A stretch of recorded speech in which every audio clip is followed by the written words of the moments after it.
भाई तू सोच भी नहीं सकता, एक माँ अपने बच्चे को बचाने के लिए क्या क्या कर सकती है। ना कोई हेल्प, ना नेटवर्क, सिर्फ समुंदर और जज्बा। ये सर्वाइवल स्टोरी दिल दहला देगी।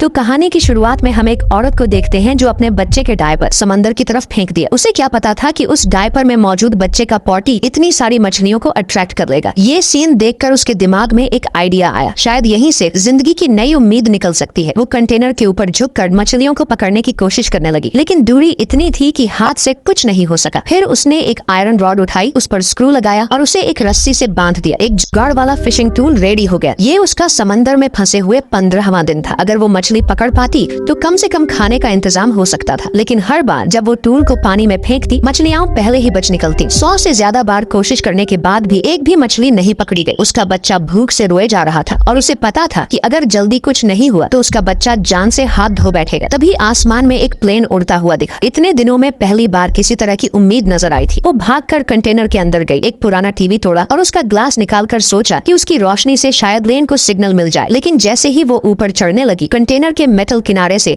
उसकी जांघ पर एक लंबा करीब 1 मीटर का कट लग गया। दर्द से कराहती हुई फिर भी वो हिम्मत नहीं हारी। हाथ में ग्लास उठाकर ऊपर की ओर चमकाने लगी, लेकिन ग्लास और समंदर की चमक में कोई फर्क नहीं था। प्लेन ने कुछ नोटिस नहीं किया। खून रुक नहीं रहा था। वो फिर कंटेनर के अंदर गई, टीवी का बैक कवर निकाला, वायर से कॉपर निकाला और एक पतला मेटल हुक निकाला। फिर थोड़ी बची हुई शराब से जख्म को साफ किया और उसी वायर और कॉपर से अपनी जांघ सिलती। दर्द इतना था कि बेहोशी जैसी हालत हो गई थी। तभी उसके पास पड़े पुराने ईयरफोन्स पर नजर गई। उसने सारे ईयरफोन की वायर निकालकर उन्हें आपस में बुनना शुरू किया। एक जुगाड़ वाला फिशिंग नेट तैयार हो रहा था। सुबह होते ही उसने नेट को पानी में डाला, उसके ऊपर लकड़ी की 2 डंडियां बांधी और फिर बच्चे का डायपर फिर से पानी में फेंका। मछलियां खाने की महक से खींची चली आई। जैसे ही मछलियां नेट में फंसी, उसने उसे खींचकर बाहर निकाला। 16 दिन बाद उसे पहली बार खाना नसीब हुआ। भूख की टेंशन कुछ कम हुई, लेकिन चारों तरफ समंदर ही समंदर देखकर वो निराशा की फीलिंग जस की तस थी। असल में वो एक अवैध प्रवासी थी। एक क्रूज शिप से चुपचाप किसी और देश में घुसने की कोशिश कर रही थी, लेकिन शिप पलट गया और वो जिस कंटेनर में छिपी थी वो समंदर में फेंक दिया गया। जब उसकी आंख खुली तो चारों तरफ सिर्फ पानी था। उसके पेट में बच्चा था, लेकिन किस्मत से वो ठीक था। मोबाइल पूरी तरह टूट चुका था और कंटेनर में पानी रिसने लगा था। उसने येलो टेप से कंटेनर के सारे छेद बंद किए। कंटेनर में सिर्फ कुछ प्लास्टिक के डिब्बे, ढेर सारी स्वेट शर्ट्स, हेडफोन्स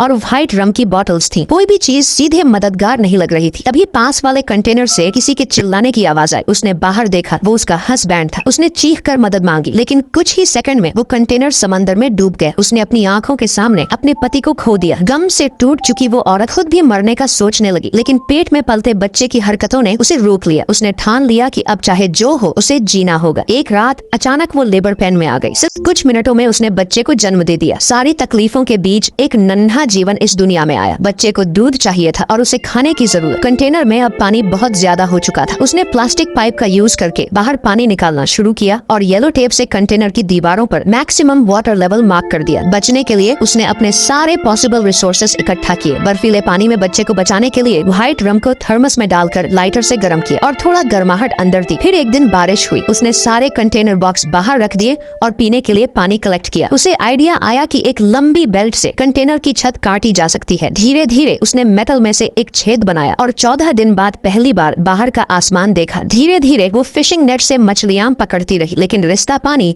अब कंटेनर को डुबोने की कगार तक पहुंचा चुका था। उसने प्लास्टिक के कंटेनर्स को जोड़कर एक छोटा सा रेस्क्यू बोट बनाया, कम से कम बच्चे को तैरते रखने के लिए। एक दिन एक सी गुल मछली के हड्डी खा रही थी। उसने समझ लिया कि लैंड अब दूर नहीं है। उम्मीद बाकी थी, लेकिन उसी रात उसका मोबाइल फिर से बजा। इस बार उसके पति का आखिरी कॉल था। वो किसी हमले में बुरी तरह जख्मी हो चुका था। बस आखिरी बार उससे और बच्चे से बात करना चाहता था। फोन कटते ही औरत फूट फूट कर रो पड़ी, but she had to stay strong for her baby. अब 26 दिन हो चुके थे। कंटेनर डूबने ही वाला था। उसे लगा था कि वो कुछ देर और कंटेनर पर बैठकर किनारे के पास पहुंच जाएगी, पर उसे क्या पता था कि कंटेनर के अंदर पानी का लेवल इतनी तेजी से बढ़ेगा। उसी रात उसने एक छोटा सा सेल बनाया और अपने बच्चे के साथ कंटेनर छोड़ने की तैयारी कर ली। लेकिन जैसे ही वो बाहर निकलने ही वाली थी, अचानक उसे याद आया कि उसके पति ने मरने से पहले उसे जो चॉकलेट दी थी वो कंटेनर के अंदर ही गिर गई थी। उस चॉकलेट को वो किसी भी कीमत पर छोड़ना नहीं चाहती थी। वो फिर से कंटेनर के अंदर गई और तैरकर चॉकलेट तक पहुंची, लेकिन जैसे ही उसने वापस लौटना चाहा, उसके पैर कंटेनर में पड़ी बड़ी उलझी हुई रस्सियों में बुरी तरह फंस गए। वो बार बार कोशिश करती रही, लेकिन रस्सियाँ इतनी उलझी थी कि खुलने का नाम ही नहीं ले रही थी। वो पानी से ऊपर आई ताकि थोड़ी सांस ले सके, लेकिन अब कंटेनर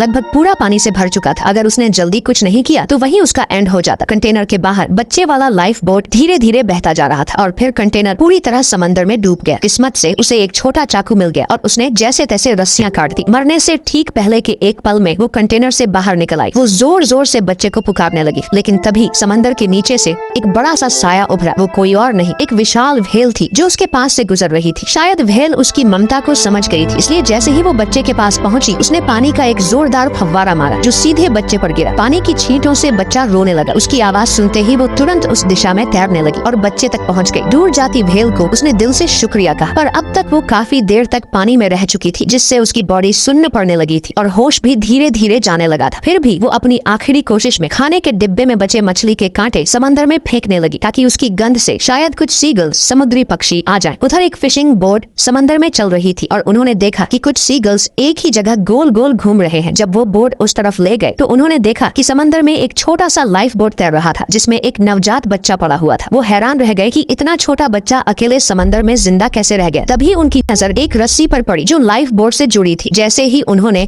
उसे खींचना शुरू किया, उन्हें यकीन नहीं हुआ। उस रस्सी के छोर पर वही औरत थी जो समंदर में डूब चुकी थी। अब उसकी बॉडी बिल्कुल ठंडी पड़ चुकी थी, कोई हरकत नहीं थी। लेकिन क्रू ने हार नहीं मानी। उन्होंने CPR देना शुरू किया और फिर एक चमत्कार हुआ। लगभग आधे घंटे तक पानी में डूबी वो औरत जिंदा हो गई। उसने चारों तरफ देखा, जैसे उसे यकीन ही नहीं हो रहा था कि वो जिंदा है। लेकिन अब वो जानती थी, वो और उसका बच्चा दोनों इस मौत के समंदर से बाहर निकल आए थे। शायद यही होती है एक माँ की ताकत। अगर उसका बच्चा ना होता तो शायद उस कंटेनर के अगले ही पल में वो खुद को छोड़ चुकी होती। भाई लोग, सब्सक्राइब कर ले इस चैनल को, क्योंकि अगली बार हम ऐसी ही एक रियल स्टोरी लेकर आ रहे हैं जो तेरे रोंगटे खड़े कर देगी।